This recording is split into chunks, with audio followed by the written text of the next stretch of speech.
Welcome to Nisa's kitchen. ഇന്ന് നമുക്ക് വെള്ളരിക്ക ചേർത്ത് പുളിശ്ശേരി ഉണ്ടാക്കുന്നത് എങ്ങനെയാണെന്ന് നോക്കാം. ആവശ്യമായ ഇൻഗ്രീഡിയൻസ് എന്തൊക്കെയാണെന്ന് നോക്കാം. അതിനായിട്ട് ഒരു മീഡിയം സൈസ് വെള്ളരിക്ക എടുത്തിട്ടുണ്ട്, ഇതുപോലെ ചതുരത്തിൽ അരിഞ്ഞത്.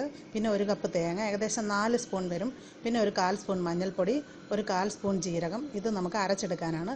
പിന്നെ ഒരു കപ്പ് തൈര്, ഒരു മീഡിയം സൈസ് കപ്പ്.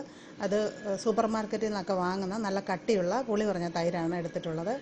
പിന്നെ ഒരു 3 റെഡ് ചില്ലി, ഒരു 4 പച്ചമുളക്, 2 തണ്ട് കറിവേപ്പില, ഉപ്പ്, പിന്നെ മഞ്ഞൾപ്പൊടി. അത് നമുക്ക് കുക്കുംബറിൽ ചേർത്ത് വേവിക്കാനാണ്. ഒരു 1/2 സ്പൂൺ മഞ്ഞൾപ്പൊടി, 1/2 സ്പൂൺ ഉലുവ, 1 സ്പൂൺ കടുക്.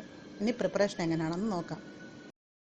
ഇനി നമുക്ക് വെള്ളരിക്ക വേവിച്ചെടുക്കാം. അതിനായിട്ട് ഞാനൊരു 1.5 കപ്പ് വെള്ളം ചേർത്ത് വെള്ളരിക്ക അടുപ്പിൽ വെച്ചിട്ടുണ്ട്. ഇനി ഇതിലേക്ക് ഒരു 1/2 സ്പൂൺ മഞ്ഞൾപ്പൊടി ചേർക്കാം,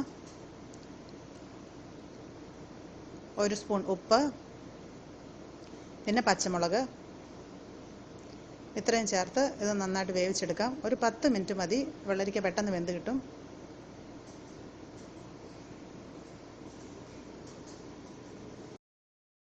ഇനി നമുക്ക് തേങ്ങ ഒന്ന് അരച്ചെടുക്കാം. അതിനായിട്ട് മഞ്ഞൾപ്പൊടിയും ജീരകവും ഇട്ട തേങ്ങ ഞാനൊരു 1/2 ഗ്ലാസ് വെള്ളം ചേർത്ത് മിക്സിയിലിട്ടിട്ടുണ്ട്. ഇതിന് നമുക്ക് അരച്ചെടുക്കാം. നല്ല ഫൈൻ പേസ്റ്റായിട്ട് അരയ്ക്കണം. തേങ്ങ അരച്ചത് ഞാൻ മറ്റൊരു പാത്രത്തിലേക്ക് മാറ്റിയിട്ടുണ്ട്. എന്നിട്ട് മിക്സിയുടെ അതേ ജാറിൽ തന്നെ തൈര് ചേർത്തിട്ടുണ്ട്. ഇനി നമുക്കിത് ഒന്ന് അടിച്ചെടുക്കാം. ഒരു മിനിറ്റ് താഴെ ജസ്റ്റ് ഒന്ന് കറക്കിയെടുത്താൽ മതി. ഇപ്പോൾ നമ്മുടെ വെള്ളരിക്ക നന്നായിട്ട് വെന്ത് വന്നിട്ടുണ്ട്. ഇനി ഇതിലേക്ക് നമുക്ക് അരച്ച് വെച്ചിരിക്കുന്ന കോക്കനട്ട് പേസ്റ്റ് ചേർത്ത് കൊടുക്കാം. മിക്സ് ചെയ്ത് കൊടുക്കണം.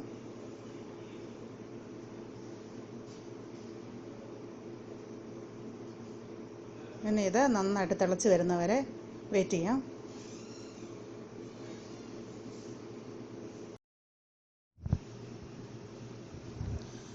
ഇപ്പോൾ ഇത് തിളയ്ക്കാൻ തുടങ്ങിയിട്ടുണ്ട്. ഇനി തീ നന്നായിട്ട് കുറച്ച് വെക്കണം. അതിനുശേഷം നമുക്ക് തൈര് ഒഴിച്ചു കൊടുക്കാം.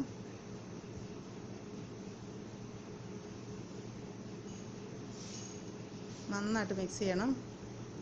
അത് വിട്ട് ഇളക്കി കൊടുത്തുകൊണ്ടേ ഇരിക്കണം. കാരണം തൈര് ഒഴിച്ച ശേഷം പിന്നെ ഇത് തിളച്ചാൽ നമ്മുടെ കറി പിരിഞ്ഞു പോകും.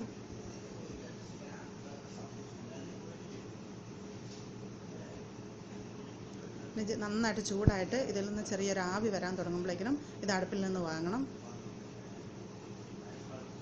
ഇപ്പോൾ ചെറുതായിട്ട് ആവി വരാൻ തുടങ്ങിയിട്ടുണ്ട്, നമുക്ക് അടുപ്പിൽ നിന്ന് വാങ്ങാം. ഇനി കടുക് താളിക്കണം. അതിനായിട്ട് ഞാനൊരു പാനിൽ ഓയിൽ ഒഴിച്ച് അടുപ്പിൽ വെച്ചിട്ടുണ്ട്. 1 സ്പൂൺ കടുക് ഇട്ട് പൊട്ടിക്കാം. ഓയിൽ നന്നായിട്ട് ചൂടായ ശേഷമേ കടുക് ഇടാവുള്ളൂ. ഇപ്പം നമ്മുടെ കടുക് പൊട്ടി വന്നിട്ടുണ്ട്. ഇനി അതിലേക്ക് 1/2 സ്പൂൺ ഉലുവ ചേർക്കാം.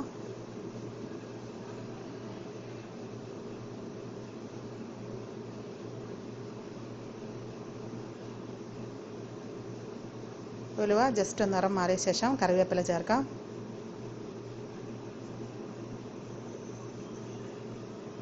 ഇനി വറ്റൽമുളക്.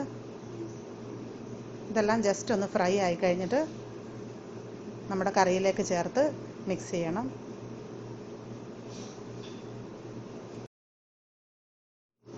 നമുക്കിനി ഇത് കറിയിലേക്ക് ഒഴിച്ച് നന്നായിട്ടൊന്ന് മിക്സ് ചെയ്തെടുക്കാം. അങ്ങനെ നമ്മുടെ വെള്ളരിക്ക പുളിശ്ശേരി റെഡി ആയിട്ടുണ്ട്. എല്ലാവരും ട്രൈ ചെയ്ത് നോക്കണം. റെസിപ്പി ഇഷ്ടമായെങ്കിൽ ചാനൽ സബ്സ്ക്രൈബ് ചെയ്യണം. Thank you.